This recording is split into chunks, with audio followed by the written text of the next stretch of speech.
بتعداد يفوق 818 ألف مترشح موزعين عبر أزيد من 3000 مركز إجراء، تنطلق امتحانات نيل شهادة التعليم المتوسط وسط إجراءات تنظيمية وأمنية محكمة لضمان السير الحسن للامتحان وتفادي حدوث حالات الغش.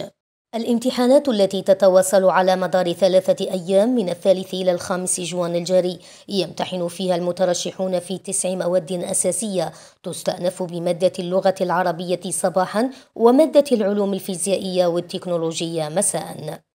وبلغة الأرقام تسجل الوزارة الوصية ما لا يقل عن 1356 مترشح من ذوي الاحتياجات الخاصة، وقد شهدت هذه الدورة ارتفاعا في تعداد المترشحين مقارنة بالدورة السابقة، ما استدعى الرفع من مراكز الإجراء إلى 3050 مركز. وقصد توفير أكبر قدر من الصرامة وضمان نزاهة الامتحانات الرسمية وسيرها في ظروف حسنة، وضعت وزارة التربية الوطنية كافة الإجراءات التنظيمية البشرية والمادية، بما فيها وضع جهاز للمتابعة على عدة مستويات وتسخير 3 حراس في قاعة الامتحان للمترشحين النظاميين و4 حراس في مراكز المترشحين الأحرار.